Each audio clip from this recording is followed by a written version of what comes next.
NTV time, जनता की बात जनता के साथ। अमेरिकी राष्ट्रपति डोनाल्ड ट्रंप 18 फरवरी को जब ये तय कर रहे थे कि ईरान पर हमला किया जाए या नहीं, तब ऊर्जा मंत्री क्रिस राइट ने एक इंटरव्यू में कहा था कि उन्हें ये चिंता नहीं थी कि अगर युद्ध हुआ तो मिडिल ईस्ट तेल की सप्लाई पर असर पड़ेगा या तेल की बाजार में बड़ी गड़बड़ी होगी। राइट ने कहा था कि पिछले साल जून में जब इजराइल और अमेरिका ने ईरान पर हमले किए थे तब भी तेल बाजार पर ज्यादा असर नहीं पड़ा था। उनके मुताबिक उस समय तेल की कीमत थोड़ी बढ़ी थी लेकिन जल्द ही नीचे आ गई थी। ट्रंप के दूसरे सलाहकार भी निजी तौर पर इसी तरह की राय रखते थे। उनका मानना था कि चेतावनियां बढ़ा चढ़ाकर दी जा रही और ईरान शायद इस बार तेल ले जाने वाले समुद्री रास्तों को बंद करेगा, जिनसे दुनिया की लगभग 20% तेल सप्लाई गुजरती है।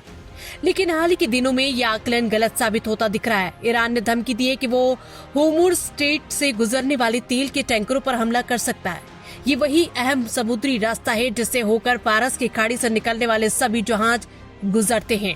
होर्मुज़ स्ट्रेट में जहाजों की आवाजाही रुकी। ईरान की इन धमकियों के बाद खाड़ी रीजन में व्यावसायिक जहाजों की आवाजाही लगभग रुक गई है। इस वजह से तेल की कीमतें एक समय $110 प्रति बैरल को छू गई थी। ट्रंप प्रशासन अब आर्थिक संकट में काबू में करने के तरीके खोजने में जुट गया है। इस संकट के कारण अमेरिका में पेट्रोल की कीमतें भी बढ़ गई है। इस घटना ये भी पता चलता है कि ट्रंप और उनके सलाहकारों ने जंग पर ईरान के रुख का गलत अंदाजा लगाया। ईरान इस संघर्ष को अपने अस्तित्व से जुड़ा खतरा मान रहा है। ईरान का जवाब ज्यादा आक्रामक है। पिछले साल जून में हुई 12 दिन की जंग की तुलना में इस बार ईरान ने कहीं ज्यादा आक्रामक प्रतिक्रिया दी है। उसने अमेरिका के सैन्य ठिकानों, मिडिल ईस्ट के कई अरब देशों के शहरों और इजराइल के आबादी वाले इलाकों पर मिसाइल और ड्रोन अटैक किए हैं। इन हमलों के कारण अमेरिकी अधिकारियों को कई प्लान तुरंत बदलने पड़े, कुछ जगह पर दूतावास खाली कराने पड़े और पेट्रोल की बढ़ती कीमतों को कंट्रोल करने के लिए नई पॉलिसी पर काम करना पड़ा। होर्मुज़ स्ट्रेट से गुजर रहे थाई कार्गो शिप पर 11 मार्च को हमला किया गया। ट्रंप के पास जंग खत्म करने का कोई प्लान नहीं। इसके बाद मंगलवार को ट्रंप प्रशासन के अधिकारियों ने सांसदों को बंद कमरे में जानकारी दी। इसके बाद अमेरिकी प्रांत कनेक्टिविटी के डेमोक्रेटिक सेनेटर क्रिस्टोफर मर्फी ने सोशल मीडिया पर लिखा कि प्रशासन के पास होर्मुज़ स्ट्रेट को दोबारा सुरक्षित तरीके से खोलने का कोई प्लान नहीं। प्रशासन के अंदर भी कुछ अधिकारी इस बात को लेकर निराश है कि युद्ध खत्म करने का कोई प्लान नजर नहीं आ रहा। हालांकि वे ये बात सीधे राष्ट्रपति ट्रंप से कहने से बच रहे हैं, क्योंकि ट्रंप बार बार कह रहे हैं कि सैन्य अभियान पूरी तरह सफल रहा। ईरान को लेकर ट्रंप और रक्षा मंत्री की सोच अलग। ट्रंप कई बार बहुत बड़े टारगेट की बात करते हैं, जैसे कि वे चाहते हैं कि ईरान में ऐसा नेता आए जो अमेरिकी की बात माने। लेकिन विदेश मंत्री मार्को रूबियो और रक्षा मंत्री पीट हेग्सेथ ऐसी बात नहीं करते। पीट हेग्सेथ ने मंगलवार को भी कहा था कि अमेरिका इराक में हाथ जला चुका है, वह ऐसा ईरान में नहीं करेगा। उनका कहना है कि ईरान की मिसाइल ताकत और सैन्य क्षमता को कमजोर करना ही असल मकसद है। अगर ये हो जाता है तो युद्ध खत्म करने का रास्ता निकल सकता है। हेग्सेथ ने माना कि ईरान ने अपने पड़ोसी देशों पर जिस तरह से जोरदार जवाबी हमले किए उसकी तीव्रता का अंदाजा पेंटागन को पूरी तरह नहीं था। हालांकि उन्होंने कहा कि ईरान की कार्रवाइयां आखिरकार उसी के खिलाफ जा सकती है। उन्होंने कहा कि ये साफ साफ कहना मुश्किल है कि ईरान से बिल्कुल ऐसा ही जवाब आएगा, लेकिन इस तरह के हमले होने की संभावना पहले से थी। उनके मुताबिक ईरान इन हमलों से लगता है कि वहां की सरकार इस समय काफी दबाव में है। होर्मुज़ स्ट्रेट की सैटेलाइट तस्वीर जिसमें ऊपर की तरफ ईरान का तट दिखाई दे रहा है, जबकि नीचे की तरफ कीशम आइलैंड और ओमान नजर आ रहे हैं। तेल की सप्लाई पर पड़े असर से ट्रंप नाराज। इस बीच ट्रंप ने यह भी कहा है कि तेल की सप्लाई पर युद्ध के असर से वो नाराज है। उन्होंने फॉक्स न्यूज से कहा कि तेल टैंकरों के क्रू मेंबर्स को थोड़ी हिम्मत दिखानी चाहिए और होर्मुज़ स्ट्रेट से गुजरते रहना चाहिए।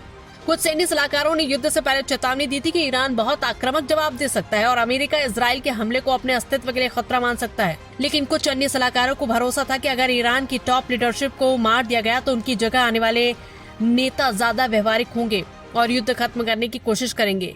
जब ट्रंप को बताया गया कि युद्ध की वजह से तेल की कीमतें बढ़ सकती है तो उन्होंने माना कि ऐसा हो सकता है, लेकिन इसे थोड़ा समय की समस्या बताते हुए ज्यादा महत्व नहीं दिया गया। उन्होंने ऊर्जा मंत्री क्रिस राइट और वित्त मंत्री स्कॉट बेसेंट से कहा कि अगर तेल की कीमतें बढ़ती हैं तो उससे निपटने के लिए जरूरी विकल्प तैयार रखें। इन विकल्पों में सरकार की तरफ से कंपनियों को राजनीतिक जोखिम का बीमा देना और अमेरिकी नेवी के जरिए जहाजों को सुरक्षा देना जैसे कदम शामिल है, लेकिन अभी तक नौसेना की ऐसी एस्कॉर्ट व्यवस्था शुरू नहीं हुई। समुद्री बारूदी सुरंगें बिछवाने की तैयारियों में ईरान। अमेरिकी ऊर्जा मंत्री क्रिस राइट ने 10 मार्च को सोशल मीडिया पर लिखा कि अमेरिकी नौसेना ने एक तेल टैंकर को सुरक्षित तरीके से होर्मुज़ स्ट्रेट पार कराया है। उनके इस पोस्ट के बाद तेल बाजार में हलचल मच गई है और निवेशकों को लगा है कि हालात सुधर रहे हैं। लेकिन बाद में जब प्रशासन के अन्य अधिकारियों ने कहा कि ऐसा कोई एस्कॉर्ट ऑपरेशन हुआ ही नहीं, तो राइट को वो पोस्ट हटानी पड़ी और बाजार फिर से अस्थिर हो गया। तेल की सप्लाई फिर से शुरू करने की कोशिश इसलिए भी मुश्किल हो रही है क्योंकि अमेरिका खुफिया एजेंसियों को जानकारी मिली कि ईरान होर्मुज स्ट्रेट में समुद्री बारूदी सुरंगें बिछाने की तैयारी कर रहा है। हालांकि ये योजना अभी शुरुआती चरण में थी, लेकिन इससे ट्रंप प्रशासन चिंतित हो गया। अमेरिकी सेना ने मंगलवार शाम कहा कि उसने होर्मुज स्ट्रेट के पास ईरान के 16 ऐसे जहाजों को निशाना बनाया जो बारूदी सुरंगें बिछाने की तैयारी में लगे थे। दुबई के समुद्र तट के पास समुद्र में खड़े कई व्यापारिक जहाज दिखाई दे रहे हैं। ये माहौल शांत होने का इंतजार करें। तेल की कीमतें बढ़ने से नेताओं की चिंता बढ़ी है। इसी बीच तेल की कीमत बढ़ने से वॉशिंगटन में रिपब्लिकन नेताओं की चिंता भी बढ़ गई है। उन्हें डर है कि इसमें मिड टर्म चुनाव से पहले मतदाताओं के बीच उनकी आर्थिक नीतियों को नुकसान हो सकता है। अमेरिका में नवंबर में मिड टर्म चुनाव होने हैं। ट्रंप सार्वजनिक और निजी तौर पर यह भी कह रहे हैं कि वेनेजुएला का तेल इस संकट से निपटने में मदद कर सकता है। मंगलवार को प्रशासन ने टेक्सास में एक नई रिफाइनरी की घोषणा भी की जिससे तेल सप्लाई बढ़ाने में मदद मिल सकती है और ईरान के कारण तेल बाजार पर लंबे समय तक असर नहीं पड़ेगा। कुछ एक्सपर्ट्स को ये भी हैरानी हुई कि ट्रंप को इतना भरोसा कैसे था कि तेल सप्लाई जारी रहेगी, क्योंकि पिछले साल ही ट्रंप ने यमन की हूती विद्रोहियों के खिलाफ मिलिट्री ऑपरेशन शुरू किया था, जिन्होंने मिसाइल और ड्रोन हमले में रेड सी में जहाजों की आवाजाही को लगभग रोक दिया था। पिछले साल मार्च में हूतियों पर हमले की घोषणा करते समय ट्रंप ने कहा था कि इन हमलों से वैश्विक अर्थव्यवस्था को अरबों डॉलर का नुकसान हुआ है। बार बार बयान बदल रहे ट्रंप। आज जंग के बाद ट्रंप के बयान लगातार एक जैसे नहीं रहे। ट्रंप कभी कहते हैं कि ये युद्ध 1 महीने से ज्यादा चल सकता है, तो कभी कहते हैं कि ये लगभग पूरा हो चुका है।